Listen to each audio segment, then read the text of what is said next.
আসসালামু আলাইকুম গাইস, আজকে আপনাদের মাঝে আমি ভিডিও নিয়ে এসেছি যে কিভাবে আপনি মুদিখানার দোকানে খুব সহজেই হিসাব রাখবেন আর কিভাবে হিসাব রাখলে আপনি পাই টু পাই প্রত্যেকটা জিনিসের হিসাব রাখতে পারবেন, প্লাস লাভ লস ক্ষতি এবং খরচ বের করতে পারবেন খুবই ইজিলি। সেটা আপনার কাছে আমি কম্পিউটারে নিয়ে এসেছি, কারণ কম্পিউটারে কিছু বিষয় আপনাদেরকে বুঝাবো। সেটা আপনি খাতা কলমেও বুঝে আপনি হিসাব রাখতে পারেন, অথবা আপনার যদি ট্যালি খাতা থাকে তাহলে সেখানেও করতে পারেন, অথবা আপনি যে কোনো নোটপ্যাডেও, এটা মোবাইল নোটপ্যাডেও রেখে দিতে পারেন। তো সবচেয়ে ভালো হয় খাতা নিলে। সো আমি যেটা বলবো সেটা আপনারা খুব মনোযোগ সহকারে শোনা লাগবে। শুরু করার আগে আমি কিছু কথা বলি যে মুদির দোকানের কিছু ভিডিও রয়েছে আমার চ্যানেলে, দেখতে পাচ্ছেন। মুদির দোকানের কৌশল, ব্যবসার কৌশল, কিভাবে ব্যবসা বাড়াবেন। তাছাড়াও আমার চ্যানেলে আরও ভিডিও রয়েছে যে মুদির দোকানে কিভাবে বাকি থেকে বাঁচবেন। এরকম আরও অনেক কয়েকটি ভিডিও রয়েছে, প্লাস আরও অনেক, দেখতে পাচ্ছেন, অনেক রকমের বিজনেস আইডিয়া নিয়ে আমি আলোচনা করেছি। সেটাও করতে পারেন, আপনি দেখতে পারেন। ভিডিওটা অবশ্যই আপনার কাজে লাগবে। প্লাস আপনাদেরকে আমি একটা সাজেস্ট করব, সেটা হলো বিকাশ নগদ লোডের এই ভিডিওটা আপনার দেখবেন যদি আপনার মুদিখানার দোকান থাকে। আর অবশ্যই আমার চ্যানেলে যে এই ভিডিওটা ক্লিক করেছে তার অবশ্যই মুদিখানার দোকান আছেই বলেই ক্লিক করেছে। তো আর বেশি বকবো না, চলুন সরাসরি আমার নোটপ্যাডে চলে যাই। এখানে দেখতে পাচ্ছেন আমি প্রথমে রেখেছি যে দৈনিক বিক্রির হিসাব। এখানে দৈনিক বিক্রির হিসাবে আমি প্রথমে রেখেছি যে প্রতিদিন লিখবেন এটা। এটা একটা খাতা তৈরি করবেন। এই যে দৈনিক হিসাব যেটা দেখতে পাচ্ছেন, এইটার একটা ডেইলি খাতা করবেন। এখানে খাতাতে কি কয়টা লাইন দেবেন? 1 2 3 4টা, 4টা দিবেন। টুলস, সরি, আপনার বর্ডার করে নেবেন। এখানে লিখবেন হচ্ছে প্রতিদিন লিখবেন, মানে এই খাতাটাতে প্রতিদিনের খাতা হবে। এখন তারিখ দিবেন, এখানে তারিখ দেওয়ার পর এখানে নগদ বিক্রি একটা দিবেন, তারপরে বাকি, সরি, এখানে বাকি বিক্রি দিবেন। এখানে বাকি যেটা আছে বাকি বিক্রি এখানে অপশন দিবেন। তারপরে এখানে রয়েছে মোট বিক্রি। এখন আপনাদের কথা হলো এটা কিভাবে করবেন। ধরুন আজকে আমি যে ভিডিওটা তৈরি করছি, আজকে হচ্ছে 3 তারিখ, সরি 4 তারিখ। সো 4 তারিখে নগদ বিক্রি আপনি মনে করুন 3000 টাকা বিক্রি করেছেন, এবং বাকি বিক্রিতে আপনি 2000 টাকা বিক্রি করেছেন। এখন মোট বিক্রি আপনার কত হলো? তাহলে 5000 টাকা। এভাবে প্রতিদিনের হিসাবটা এইটা জাস্ট লাগবেন, নগদ বিক্রি প্লাস বাকি বিক্রি মোট বিক্রি। এখানে হচ্ছে দৈনিক বিক্রির একটা খাতা তৈরি করবেন। এখন মোট বিক্রি ইকুয়াল টু, মোট বিক্রি কি আসছে? নগদ প্লাস বাকি বিক্রি। এতে আপনি বুঝতে পারবেন, কি বুঝতে পারবেন? এতে আপনি বুঝতে পারবেন যে প্রতিদিন আপনার কত টাকা বিক্রি হচ্ছে আপনার দোকানে। এখন প্রোডাক্টের দাম বা লাভ লস এটা আমরা দেখব না, প্রথমে এইটা বুঝি যে আপনার কত টাকা বিক্রি হচ্ছে প্রতিদিন। এটা একটা আন্দাজ করতে পারবেন। এখান থেকে মাসে কত টাকা বিক্রি হচ্ছে, মানে সরি, মাসে কত টাকা আপনার বিক্রি হচ্ছে এইটা বিক্রি করতে পারবেন। প্লাস সেখান থেকে আপনি আপনার খরচ কত হচ্ছে সেখান থেকে মাইনাস করে দিলেই, প্রোডাক্টের দাম যেটা প্রোডাক্ট কিনছেন সেখান থেকে মাইনাস করে দিলে বাকি টাকা লাভ হয়ে যাচ্ছে। এই হিসাবটা আগে দেখব। তার আগে আমরা দেখি বাকি খাতা একটা তৈরি করবেন।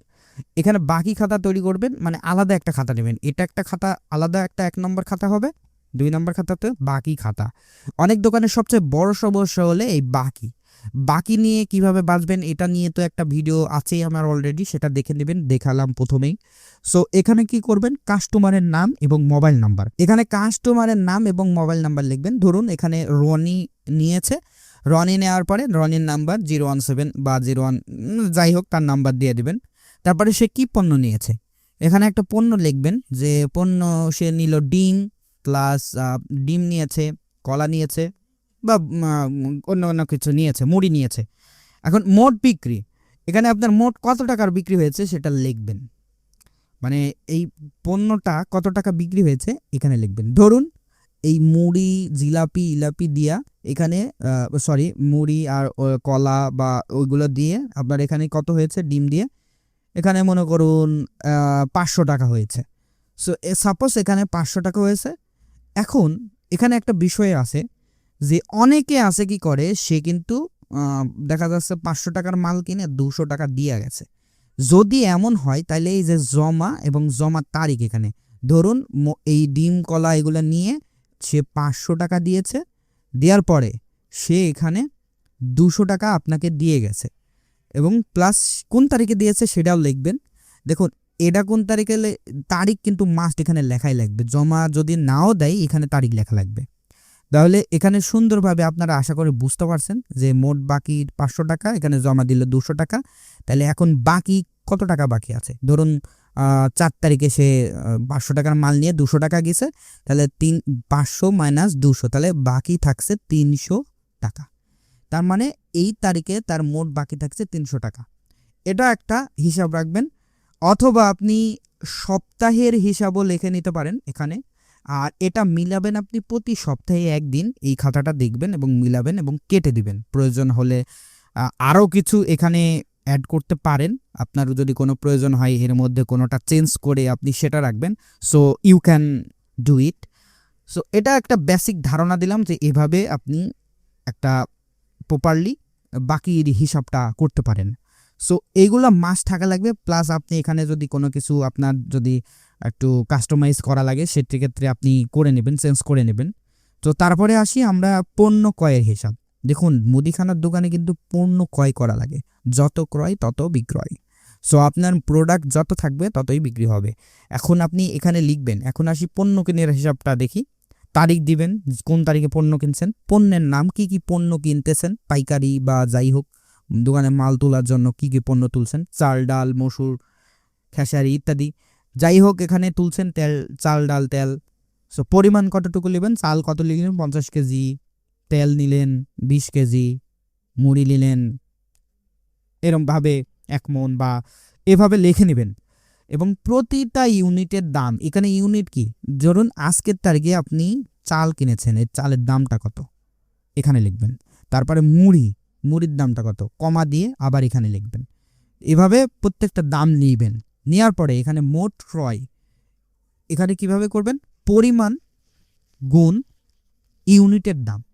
অর্থাৎ ধরুন 50 কেজি,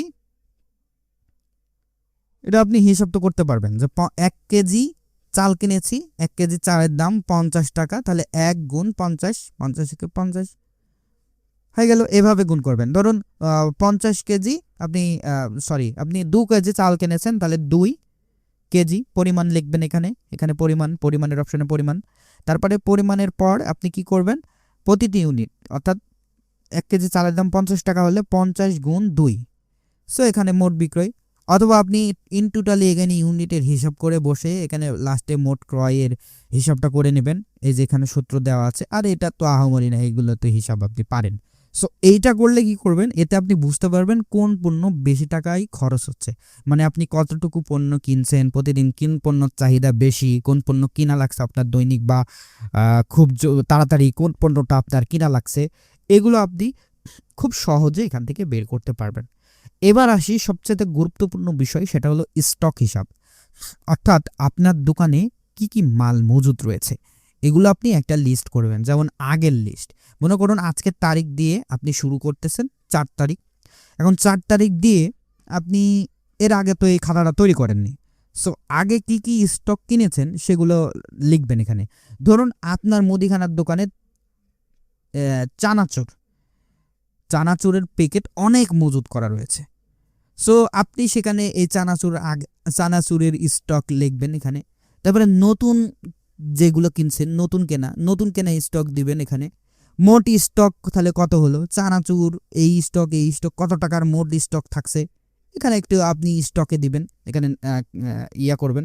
ধরুন আগের স্টকে চানাচুর নিয়েছেন 1 বস্তা 100 প্যাকেট, সেক্ষেত্রে আপনার সেই চানাচুরের দাম প্রায় 5000 টাকা রয়েছে আগের স্টকে। নতুন আবার প্রোডাক্ট চানাচুর হোক যাই হোক কিনলেন, সেটা আপনার দাম পড়েছে 2000 টাকা। এখানে প্রোডাক্টের নামটাও এখানে আরেকটা জিনিস করা লাগতো, আপনার এখানে প্রোডাক্টের নাম আলাদাভাবে দেওয়া লাগতো না, এখানে খালি সংখ্যায় দিবেন। যদি চান আপনারা প্রোডাক্টের নাম আলাদাভাবে এই শাড়িতে জয়েন করাবেন, এটা আপনি কাস্টমাইজ করে নেবেন। কেয়ার পর এখানে কি করবেন, তাহলে 5000 যোগ 3000 টাকার আপনি নতুন প্রোডাক্ট কিনেছেন, তাহলে মোট স্টকে আপনার 8000 টাকার মাল আছে। এখন এই 8000 টাকার মালে আপনি এক সপ্তাহ পর পর বা আপনি এক সপ্তাহ পর পরে এটা হিসাব করবেন, অথবা 1 মাস পর পর এটা আপনি হিসাব করতে পারেন। সবচেয়ে ভালো হবে 1 সপ্তাহ পর পর এটার হিসাব নিলে একটু আপনি বুঝতে পারবেন আপনার ব্যবসাটা কেমন চলছে। তাহলে এই স্টক থেকে আপনার মাল কতটুকু ফুরাইলো এখানে লিখবেন, এবং বর্তমান স্টকে কি কি আছে এটা লিখবেন, এভাবে লিখবেন। সো এটা খুবই জরুরি বিষয়। এখানে আরেকটি বিষয় দিতে পারেন, আপনি তারিখ দিয়ে নিতে পারেন। এখানে তারিখের অপশনটা আপনি যোগ করে নিতে পারেন, যে আগের স্টক, নতুন কেনা স্টক। সো এটা এখানেই হবে, তারিখ আলাদাভাবে দেওয়া লাগবে না, কারণ এই যে পণ্যের নাম যখন কিনবেন আপনি, কিনা মানে তো স্টক করা। সো এগুলো করবেন। তারপরে আসি মাসিক খরচ। এখন মাসিক খরচে আপনি কি করবেন? প্রতি মাসে কি লিখবেন? দোকান ভাড়া, বিদ্যুৎ বিল, কর্মচারী বেতন, অন্যান্য খরচ, মোট খরচ। এখন দোকান ভাড়া অনেকের দেয়া লাগে না, আপনি এটা ম্যানেজ করে নেবেন। অনেকে নিজস্ব জায়গায় দোকান করে, তবে বেশিরভাগ দোকানই ভাড়া দেওয়া লাগে। সো দোকান ভাড়া মাসে কয় টাকা? 200 টাকা মনে করুন, বা 2000 টাকা মনে করুন। বিদ্যুৎ বিল আসে 500 টাকা মনে করুন, তাহলে 2500 টাকা। কর্মচারী বেতন আরও 500 টাকা, তারপরে কর্মচারী বেতন, তাহলে মোট 3000 টাকা। অন্যান্য খরচ মনে করুন 500 টাকা, 3500 টাকা। তাহলে মোট খরচ প্রতি মাসে 3500 টাকা। এখানে আরেকটি বিষয় লিখে রাখতে পারেন, যে এখানে আরেকটি বিষয়, যে মাস একটা সারি করে আরেকটা লাইন করে মাসের হিসাব রাখতে পারেন, যে জানুয়ারি মাসে এত টাকা খরচ হয়েছে, ফেব্রুয়ারি মাসে এত টাকা খরচ হয়েছে। এখানে আরেকটা লাইন টেনে নেবেন। সো এটা হবে, আপনি চাইলে করতে পারেন। সো এটা খুবই ভালো। আপনি এখানে এটা করতে পারলে আপনি সব যোগ করলে হবে, মোট খরচ বেরিয়ে যাবে। এবার আসি লাভ ক্ষতির হিসাব। এখন এখানে খুব সিম্পলভাবে লাভ ক্ষতির হিসাব বের করতে পারবেন। সেটা হলো মোট বিক্রি, মোট ক্রয়। মোট কত টাকার ক্রয় করলেন এবং মোট কত টাকার বিক্রি করলেন, এইটা আপনি খুব সহজে বের করতে পারবেন যদি আপনি এইগুলোর হিসাব প্রপারলিভাবে রাখতে পারেন। তাহলে এখানে মোট খরচ, এখানে কি করবেন? বের করবেন যে মোট বিক্রি মাইনাস মোট ক্রয়, মোট প্লাস খরচ। এই সূত্রটা প্রয়োগ করলে আপনি কিন্তু মোট খরচ পেয়ে যাবেন। এতেই বুঝবেন আপনার ব্যবসা লাভ নাকি লসে যাচ্ছে। আমার টিপস থাকবে কিছু, সেটা হলো নগদ বিক্রি বাড়াবেন, বেশি বাকি দেবেন না, সপ্তাহে একদিন স্টক মিলাবেন, মাসে একদিন লাভ ক্ষতি হিসাব করুন, মানে মাসে একদিনে আপনি লাভ ক্ষতির হিসাব করবেন। আর স্টক প্রতি সপ্তাহে, যে আমি বললাম, চেক দিবেন। আর বেশি বাকি দেওয়া যাবে না। বাকি থেকে বাঁচতে কিভাবে বাঁচবেন সেটা নিয়ে আলাদা একটা ভিডিও আছে, ওইটা দেখলে আপনারা খুবই উপকৃত হবেন। আমি প্রমিস করতেছি আপনি সময় নষ্ট হবে না। প্লাস সেখানে ট্যালি খাতার বিষয় নিয়েও বিষয় রয়েছে। সো ওখানে এমন সিস্টেমের কথা বলা হয়েছে যে আপনি বাকি নিচ্ছেন, কাস্টমারের কাছে অটোমেটিক তার মোবাইলে মেসেজ চলে যাবে যে আপনার দোকানে রনির বাকি রয়েছে 500 টাকা, রনির কাছে এটা SMS চলে যাবে। সো এই সিস্টেমটা কিভাবে করবেন সেটা ওই বাকির ভিডিওতে দেওয়া আছে, আপনারা দেখে নেবেন। আর কমপক্ষে 5% থেকে 15% লাভ রাখুন। এগুলো আপনার মানলে আপনার দোকান কখনো লস হবে না। আজকের ভিডিওটি যদি ভালো লেগে থাকে লাইক দিন, কমেন্ট করুন। আর যদি এক্সেল ফাইল চান কম্পিউটারের জন্য, যারা বড় দোকান রয়েছে, কম্পিউটার রয়েছে, তারা এক্সেল ফাইলে যদি এই হিসাবটা রাখতে চান কীভাবে করবেন সে বিষয়ে যদি আপনি জানতে চান, তাহলে অবশ্যই আমাকে কমেন্ট করবেন, আমি সেই ভিডিওটি দিব। কারণ আমি আপনার জন্য চ্যানেলটি অবশ্যই সাবস্ক্রাইব করে রাখবেন, কারণ এখানে সামনে আরও রয়েছে ফ্রি এক্সেল হিসাব ফাইল, ব্যবসার আরও টিপস, লাভ বাড়ানোর কৌশল নিয়ে ভিডিও আনবো ইনশাল্লাহ। তবে আরেকটি কথা মনে রাখবেন, সেটা হলো এই সমস্ত খরচের মধ্যেও আরেকটি খরচ রাখবেন, সেটা হলো আপনার নিজের খরচ। হ্যাঁ, আপনার দোকান আপনার নিজেরই দোকান, কিন্তু তারপরেও আপনি একটা দৈনিক আপনার নিজেকে পারিশ্রমিক হিসেবে রাখবেন, কারণ এটা আপনার ব্যবসা। আর ব্যবসার মধ্যে আপনি এখানে শ্রম দিচ্ছেন, আপনার শ্রমের একটা মূল্য রয়েছে। সো শ্রমের মনে করুন এখানে এই যে আপনার যে দোকানের কর্মচারী বেতন, এই কর্মচারীর বেতনে আপনার নামটাও থাকতে হবে এবং আপনার বেতনটাও বের করে নিয়ে আসতে হবে এই ব্যবসার লাভ থেকে।